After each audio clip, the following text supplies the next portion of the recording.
I've asked Perplexity, what's the best investment platform in 2026? And I asked AI mode, who has the best hyaluronic acid? Then I asked ChatGPT, who's the best ground source heat pump installer in London? Elite Renewables, you say.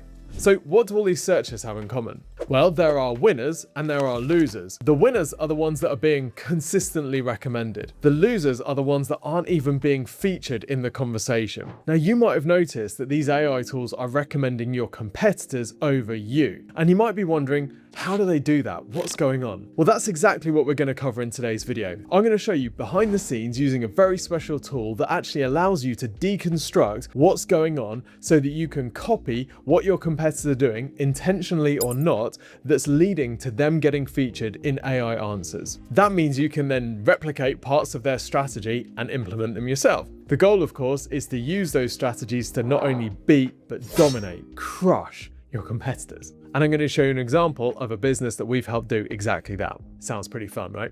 Okay, so to go through this process, the first thing you need to do is identify one of your competitors. My advice is to pick someone who really gets stuck in your teeth. That competitor that's consistently being recommended across different AI platforms. Now I'm going to show you how to do some very quick analysis just to see how they're doing. The tool that we're going to be using is Semrush's AI Visibility Toolkit. They also happen to be sponsoring this video, but to be honest, I'll be using them anyway. And because they're sponsoring, we've actually negotiated a free trial for you, which I'll tell you about later on. So the example that we're going to be using today of a really good competitor is HubSpot. Now HubSpot, if you don't know it, is a software company. They sell CRM. The reason we're using HubSpot is they're a business that's doing really well in AI search. It's a really useful example because it's fairly unlikely that your competitor is going to be doing as well as HubSpot, but let's just use them because they're a really good example. So the first thing we're going to do is go into the AI Visibility Toolkit, and in Visibility Overview, you're just going to stick in your competitor's website here. So straight away, we're going to get some information that tells us broadly how well they're doing. So let me just talk you through what we're looking at here. First thing we've got over on this left-hand side is an AI visibility score. This visibility score is per country. So at the moment, I'm looking with a UK filter on, but you can see that they've got a visibility score for each of the main countries that they're visible in. HubSpot has a UK visibility score of 81 out of 100, which is really good. Hopefully, you don't find a competitor with visibility this good, but if you do, that's okay. We're going to see how to beat them anyway. The next section that we're interested in is this section over here. And there are really three metrics that are key to unlocking what's going on. The first is mentions. And now a mention is when an AI tool mentions your brand, like here. So the higher your mentions, the more often you're being recommended or talked about. And you can see this score over time. So in HubSpot's case, we can see they had a bit of a dip in October. They've gone right up since then, and they've pretty much maintained that. Also, we're saying that this is across all of the AI platforms here, but you can filter these if there are particular platforms that you're more interested in than others. The next metric is citations. This is the number of times that an AI tool has used one of HubSpot's web pages as a reference in its answer. For example, in this prompt in AI mode on Google, we can see that Google has cited the Independence website. So this will be one citation. The third metric is cited pages. So this is the number of pages on their website that have been cited. In HubSpot's case, they have 3,200 pages on their website, which have been featured in AI answers. Now, of course, Semrush doesn't index every single prompt that everybody makes in the entire world. It's working from a fixed set of prompts, but that's okay because that fixed set is absolutely massive. And the numbers that you'll see here are obviously relative to different businesses. So whilst HubSpot has been mentioned way more than 10,500 times each month, if you put your business in and you see that you're at 5,000 mentions per month, for example, on average, you know your business is being mentioned half as many times as HubSpot. So this is a great way to get an overall picture, and you can stick different competitors in here and see how they're doing relative to each other. If you want to go a layer deeper, that's when we go to the competitor research section. So with the competitor research section, you can basically put your brand up on a board against your competitors and see how you're each doing. Now, in this example, we're going to pretend that we're the marketing team for ActiveCampaign, which is a competitor to HubSpot. So this is our brand, and then we've got our competitors here. So Zoho, HubSpot, MailChimp, and Salesforce. We want to put all of us on the board and see how we're doing against each other. Now, a quick tip here. When you open this competitor research tab, Semrush is going to suggest some competitors. They might not be the right ones for you. So you want to make sure that you're choosing actual business competitors, not just other websites that are seen in a lot of the same AI answers as yours, because they might not be real brand competitors. Okay, so we've now got this table which shows how we're performing against each other. Now, the bad news for ActiveCampaign is that we're significantly less visible than all of our competitors. We can also select the audience metric, which shows how many people we're getting in front of, and the mentions metric, which shows how many times we are being mentioned against our competitors. ActiveCampaign is losing on all three of these. So in this demo example, we have a little bit of work to do. Okay, so the next step is to start reverse engineering exactly why this is the case. Why are our competitors pulling ahead of us and getting so much more visibility? Well, luckily, the tool that we're using today, which also happens to be today's sponsor, is Semrush One, and it allows us to see all of this information about what our competitors are doing. Semrush One gives you access to the SEO toolkit, which allows you to research target keywords, audit websites, track rankings, and analyze your competitors. You also get access to the AI visibility toolkit, which allows you to discover how your brand appears in Google AI overviews, AI mode, ChatGPT, Gemini, and Perplexity. Now, the good news is you can get a free trial. If you go to the Semrush website, you can get a free trial for 7 days. Or if you want more than that, you can go to exposureninja.com/Semrush1 and watch 14 days. So head over to exposureninja.com/Semrush1 to get a 14-day free trial. Plug in your competitors, do all your research. If you love the tool, great. If not, you can cancel. Okay, so far we've learned that our brand ActiveCampaign isn't doing as well as most of our competitors. So how do we reverse engineer what they're doing, which is going so well, so that we can build a plan to eventually crush them into the dust? Well, really, if we want our brand to be mentioned a lot, we need to find out what our competitors are being mentioned for that we're not being mentioned for. So let's see exactly how to do that. So if you scroll down the page on competitor research, you'll see this topics and prompts section. So the prompts are things that people ask AI tools. For example, so who has the best hyaluronic acid is a prompt. Hyaluronic acid would be the topic. So this section allows you to see the topics that your competitors are consistently showing up for, and the individual prompts if you want, and the ones that you're showing up for, and the gap. And it's the gap that really needs filling. So we've got a few different things here. I'm just going to run through them because they might not be super intuitive if you're new to this. Missing topics and prompts are the ones where your competitors are being mentioned and recommended,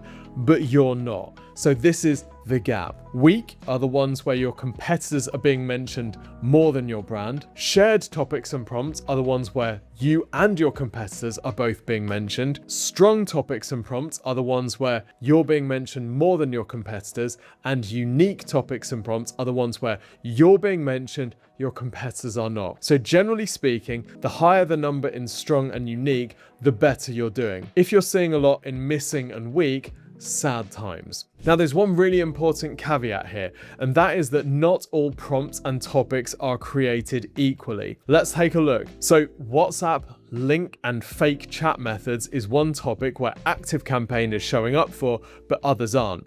The problem is that's not a great topic for us. That's not going to lead to customers. So what you'll often find is that it actually helps to filter your prompts by a certain topic that you know is really strategically important for your business. So ActiveCampaign sells a CRM. We're going up against HubSpot, the giant of CRMs. So let's filter our topics and prompts for the word CRM. That will allow us to focus only on the stuff that is really strategically relevant in this category. Sad times for ActiveCampaign. There are no unique or strong topics where ActiveCampaign is being mentioned and HubSpot is not. They are almost all in the missing section, meaning we are not being spoken about in the CRM topics enough. Even within a particular topic like CRM, which is relevant to ActiveCampaign, there are going to be prompts and subtopics that are maybe less relevant. So for example, Sage CRM solutions. You might think, well, Sage CRM solutions, that's not really a topic where we would expect ActiveCampaign to show up up in? Well, actually, we could potentially target it,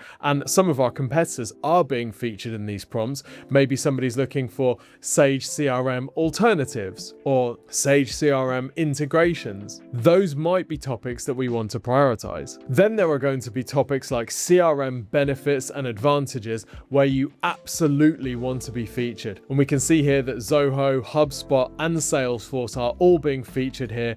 There's 1,600 searches for this per month. This is absolutely a conversation that ActiveCampaign would want to be in, but they're just not. If we want to drill down inside this topic and look at the individual prompts that are feeding it, we can do. We just click the little expanding icon. What should small businesses consider when choosing a CRM system? And we can see there are 7 brands being mentioned, but only one of the 5 competitors is showing up here, and that is Zoho.com. Okay, so what do we do with this? Well, the first thing that we could do is we could actually create some content on our website about this topic if we think it's strategically important. What should small businesses consider when choosing a CRM system? You could put together a really detailed guide on the small businesses guide to choosing a CRM. You could pack this with really useful information, some first-hand advice from your team, some examples of small businesses that have chosen your thing as their CRM solution. And if you target this well enough, you've got a decent chance of that content being pulled through into this AI answer. And if this AI answer is talking about your CRM platform, for example, you have then an increased chance of showing up in the response and being recommended. And by the way, if you need help with AI search visibility like this and you want someone to just tell you exactly what to do or even just do it for you, that's exactly what the team here at Exposure Ninja does. All you need to do is head over to exposureninja.com/review. On that page, you'll see a questionnaire to apply for a live free review. In this live free review, one of our team will actually join you on a call to run through your business's current visibility and identify the opportunities for growth. Now, yes, we'll look at AI search, but we'll also look at how your website is performing and whether there are any improvements that you could make to generate more leads and sales from your existing traffic. This is some of the lowest hanging fruit because these people are already hitting your website. They might just be bouncing when instead you could be converting them into good quality leads and sales. This service is free, but not everybody is eligible, so you do need to apply for this over at exposureninja.com/review. The other way, of course, to get featured in these answers that you're not currently showing up for is to be seen on the websites that are being cited. So that's where we head over to sources. So sources are the websites that these AI tools are pulling from in order to compile their answers. And this allows you to see where your competitors are being mentioned on other people's sites that you're not. So again, we've got the same filters here. We've got the missing sources. So these are the ones where your competitors are being referenced, but you're not. You've got the weak sources. These are the ones where your competitors are being mentioned more than you are. You've got shared, which is where you and your competitors are being mentioned in these sources. The strong ones where you are mentioned more than your competitors, and the unique ones, these are the ones where you are mentioned and your competitors aren't. So again, we see a similar pattern here where the missing and the weak sources are unfortunately in ActiveCampaign's case well in excess of the ones that are strong and unique. Just as before, not all of these sources are going to be relevant. Some of them are even going to be your competitors' own websites being cited as a source, and it's fairly unlikely that your competitors are going to be mentioning and recommending you. So you're going to have to look through this list to find the sources that are going to be most relevant for your business. The aim of the game is to work out which pages you really need your business featured on to be spoken about in these AI answers. So let's just take a look. Now down here we have Wikipedia. Wikipedia is a great website to be mentioned on, and the fact that it is user-generated content, albeit with fairly strict policing on what edits you can make, means that it is possible to get your brand featured in Wikipedia. And because Wikipedia is a trusted source, you can get quite a lot of mentions here. We can see from this example that ActiveCampaign only has 18 mentions for the relevant prompts, whereas competitors are significantly higher. Salesforce almost 1,000 mentions on Wikipedia. So it's likely that Salesforce has at some point made it a priority to get their brand referenced on Wikipedia as much as possible. And this is then pulling through into AI responses. Now, if we want to, we can expand this to see the particular prompts that are referencing our competitors. And some of these will be completely generic. Here's a prompt for brands and names. And we can see that Google has pulled from Wikipedia. It's just given a really sort of generic answer to, oh yeah, here are some names of brands. And Salesforce is mentioned, none of our competitors are. And this is an example where you could get featured. The value of getting featured for a prompt like brands and names is obviously absolutely negligible to none. So it probably isn't a top priority. But there will be other prompts which might be much more relevant. For example, what tools do growth hackers typically use to boost user acquisition? Well, this could be a really relevant prompt for ActiveCampaign. It's pulling some of its answer from Wikipedia. We can see that HubSpot and MailChimp are mentioned. So if we're marketing ActiveCampaign, could we find that Wikipedia page and see if we could get mentioned? So all we would do to do that would be to click over here. This is the sources page. This shows us all of the sources in this article. We go down to find the Wikipedia one. We open that tab. Is this the sort of page that we want to get our brand mentioned on? Yes, absolutely. These are all really good things. We could produce some content on our website about growth hacking, for example, and get it listed here. And maybe we find some data about growth hacking, or we do some interviews with some growth hackers that use our platform if we thought that growth hacking was a topic that we wanted to really improve our visibility for. So these sources really become the foundation of a digital PR plan. When our team at Exposure Ninja is increasing our clients' visibility in AI search, this is some of the sorts of thing that we do. We identify the pages that are already feeding AI answers, and then we figure out how to get our clients' brands mentioned and recommended on those pages, knowing that if we do that, we can increase the chance that their brand is going to be recommended in that AI answer. So this is going to take a bit of time, hence why that 14-day free trial of Semrush 1 is going to be particularly useful. Remember, you can get that 14-day free trial, either the link in the description or at exposureninja.com/Semrush1. Okay, so at this point, you've identified where your competitors are winning, where their strengths are, the topics and prompts that they're consistently being featured that you're not. You've also identified the web pages that AI tools are citing, which mention your competitors that don't mention you. And hopefully you're starting to build up a bit of mental priority into what matters. You're going to be targeting the services, the features, the audiences that are most relevant to you. So now you need to turn all of this observation into a clear plan that you, your team, or your marketing agency can follow to get your visibility up. So let me show you a client example where we've done this, and I can explain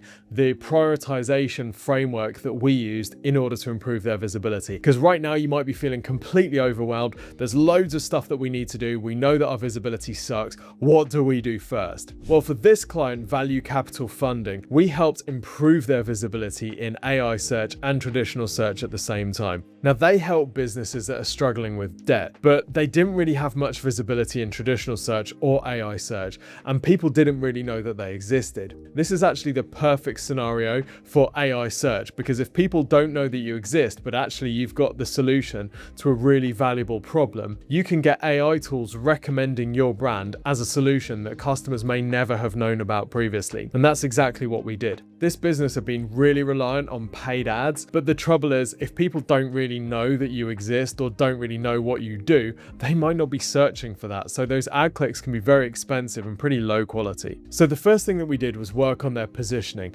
making sure it was really clear what they did, for whom, and making sure that that message was ultra clear on their website. When we rebuilt their website, we focused on conversions. So when somebody landed on their webpage, we wanted to make sure that the chance of that person turning into a lead was as high as possible. So we built the entire website around a really clear message and a very clear conversion path. We then had to work out which topics and prompts we wanted to target. So for this business, they didn't just want to share loads of information. They really wanted to get in front of people that were about to make a purchase. We call that bottom of the funnel topics and prompts. We wanted people that really needed a solution now, where Value Capital Funding would be the perfect solution. Those are the people that we really wanted to show up for. Because we'd worked on the positioning and the clear message on the website, that meant that when they were showing up for these terms, there was a really compelling message that makes people click and go through to their website. The third step was building authority and also improving their lead quality. So we built authority by building out a lot more content on their website, targeting these bottom of the funnel, high intent topics and prompts. We wanted to be feeding the AI tools the exact information that they needed to recommend value capital funding. Now this takes time, but it's a really valuable exercise. The other thing that we did is targeted link building and digital PR. This got value capital funding featured on the sort of websites that were being pulled through into AI responses. And by improving their overall link profile and authority, this meant they're showing up higher in every other web search, so that when these AI tools are doing their background web searches, they're seeing value capital funding more and more often. The result is that their rankings and their leads have improved significantly. They've been generating around 50 conversions per month, which is obviously super low. We've managed to get this to almost 400 per month. We're also getting them more than 10 times the number of conversions directly from AI search tools like ChatGPT. So this is people who are clicking on links from ChatGPT, converting on their website. This doesn't include the people that are seeing their name mentioned in ChatGPT, then heading over to Google, typing their name, and then clicking on their website. So here's what that looks like. The number of keywords ranking in the top 3 positions on Google has gone up significantly. The number of times they're being featured in AI overviews has gone up significantly. And this has led to about a 4x increase in organic traffic and a 50% increase in branded traffic. This is more people knowing about value capital funding because they're seeing the brand in these answers. Plus, prospects in their sales calls are saying that they've seen value capital funding in AI answers about debt relief. So we know for a fact that this is driving real business for this company. Now, value capital funding obviously has a long way to go yet until they're the size or they have the visibility of HubSpot. The great thing is you don't have to be a huge brand to increase your visibility in AI search because everything is out in the open. With a tool like Semrush One, you can reverse engineer any competitor's visibility and find out exactly why they are being recommended and what topics and prompts they're being recommended for. From there, it's just about building a prioritized action plan that you or your team can follow to improve your visibility and start dominating in AI search. And don't forget, if you need help with this, if you just want somebody to either do it for you or tell you exactly what to do, we've worked with hundreds of clients in every imaginable market, and we've got some really good playbooks to implement these sorts of improvements to any business. So reach out to the team at Exposure Ninja. We're happy to do this free review for you where we analyze your business, your current visibility across AI search and other platforms as well. We'll take a look at your website and see how it's converting, and then we'll map you out a roadmap that you can follow, or you can follow with us, or you can follow with your external agency or a team inside the business to improve your visibility and generate more leads and sales online. This service is free, but not everybody is eligible for it, so you do need to apply over at exposureninja.com/review. And thanks to our sponsor Semrush, don't forget you can get your 14-day free trial over at exposureninja.com/Semrush1. Until next time, see you soon.